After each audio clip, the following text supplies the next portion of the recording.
Hello everyone, welcome back to RVC Telangana వంటలు. అందరు బాగున్నారా అండి? అందరు బాగుండాలి, అందులో మనం ఉండాలి.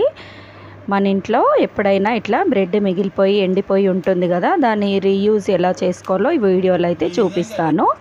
చూడండి, ఒక బౌల్లో వాటర్ పోసుకొని ఎండిపోయిన బ్రెడ్ స్లైసెస్ వేసి కొంచెం వాటర్ అన్నీ ఇట్లా పిండేసి ఇంకో బౌల్లోకి అయితే వేసుకోవాలి. నేను అట్లానే 8 స్లైసెస్ అయితే తీసుకున్నాను. మా ఇంట్లో కూడా బ్రెడ్ మిగిలిపోతే నేను కొత్త స్నాక్స్ అయితే చేస్తున్నాను. ఇలా ఎండిపోయిన బ్రెడ్తో ఈ రీయూజ్ అయితే చేస్తున్నాను ఫ్రెండ్స్. ప్రాసెస్ అయితే చివరి వరకు చూస్తేనే మీకు అర్థమవుతుంది, వీడియో స్కిప్ అయితే చేయకండి. చూడండి, అట్లా వాటర్లో డిప్ చేసి తీసిన బ్రెడ్ స్లైసెస్కి 2 పొటాటోలు ఇట్లా గీరుకున్నాను అనమాట. అదే తురుముకున్నాను. తురిమి అది వేయాలి.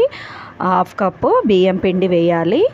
తర్వాత 1/2 కప్పు శనగపిండి వేసుకోవాలి. ఈ 2 వేయడం వలన మనం బ్రెడ్ తడిపినా కానీ క్రిస్పీగా అయితే వస్తాయి పకోడీలు మనకి. ఓకేనా?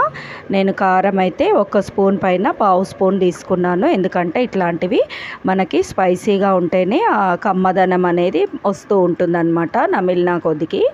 ఓకేనా ఫ్రెండ్స్? 1/2 స్పూన్ అయితే నేను ఉప్పు తీసుకున్నాను.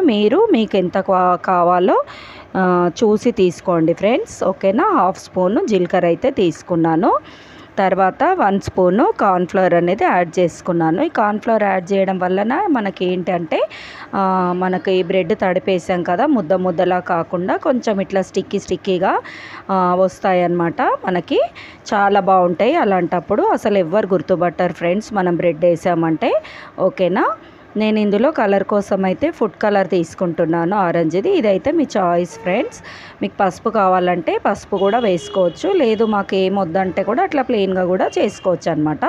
ఇది మన చాయిస్ ఫ్రెండ్స్. ఓకేనా? చూడండి, ఇవన్నీ యాడ్ చేశాక కొంచెము అన్నీ ఒకసారి అయితే కలుపుకోవాలి ఫ్రెండ్స్. ఎందుకంటే అక్కడక్కడ ముద్దలు ఉండకుండా ఒకసారి ఈవెన్గా ఇవన్నీ కలిసేటట్టు అయితే కలుపుకోవాలి. దీంట్లో మనకు ఎలాంటి వాటర్ అయితే అవసరం పడాయి ఫ్రెండ్స్. చూసారు కదా, ఎందుకంటే మనం బ్రెడ్ని తడిపాము, ప్లస్ ఆలుగడ్డ కూడా మనం తురిమి వేసినాం కదా, అందులో వాటరే సరిపోతుందన్నమాట. మళ్ళీ వాటర్ అనేది యాడ్ చేసుకోవద్దు, ఇంకా మెత్తగా బజ్జీలాగా అయిపోతాయి అన్నమాట. ఓకేనా? 1/2 కప్పు ఆనియన్ అయితే నేను లాస్ట్లో యాడ్ చేశాను ఫ్రెండ్స్. చూడండి, ప్రాసెస్ అంతా అబ్జర్వ్ చేయండి, చివరి వరకు అయితే చూడండి. వీడియో స్కిప్ చేస్తే మీకైతే ఏమీ అర్థం కాదు ఫ్రెండ్స్. ఓకేనా? చూడండి, ఆనియన్స్ వేసాక ఫైనల్గా ఇలా అయితే కలుపుకోవాలి మనము మొత్తము బ్యాటర్ అంతా. చాలా టేస్టీగా ఉంటాయి ఫ్రెండ్స్, అసలు ఎవ్వరు నమ్మరు అనమాట. మనము గెస్టులు వచ్చినప్పుడు ఇలా అయితే సడన్గా చేసి పెట్టండి. టీ టైంలో బయటికి వెళ్ళి తెచ్చేవాళ్ళు లేక సమోసాలు అవి ఇవి తెప్పిస్తాం కదా, అవైలబుల్గా ఎవరు లేనప్పుడు ఇంట్లో ఉన్న బ్రెడ్తోనైతే ఇలా చేసి పెట్టేసేయండి. కలుపుకున్న బ్యాటర్ని అంతా చూడండి ఇట్లా పకోడీలాగా అయితే నూనెలో వేసుకొని మీడియం ఫ్లేమ్లో అయితే వేయించుకోవాలి ఫ్రెండ్స్. హైలో పెడితే బయటనేమో క్రిస్పీగా ఉంటాయి, లోపల పిండిగా ఉంటాయి అన్నమాట.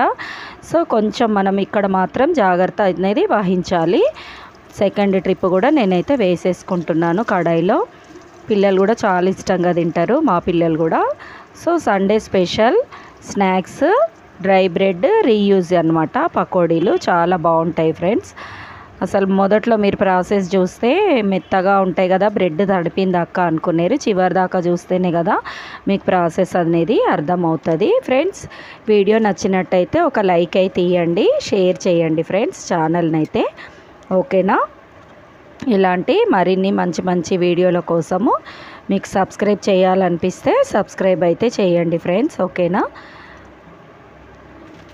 చూడండి, మనకు అప్పుడే వీడియోలోనే తెలుస్తున్నాయి ఫ్రెండ్స్, అవి క్రిస్పీగా ఉన్నాయా మనకి మెత్తగా వచ్చాయా అప్పుడే అర్థమవుతుంది. నాకైతే పేపర్ సౌండ్ కూడా వస్తుంది పేపర్లో వేస్తుంటే. చాలా బాగుంటాయి అన్నమాట. చూడండి ఎలాగ అనిపిస్తున్నాయి, క్రిస్పీగా ఉన్నాయి కదా ఫ్రెండ్స్. బాయ్.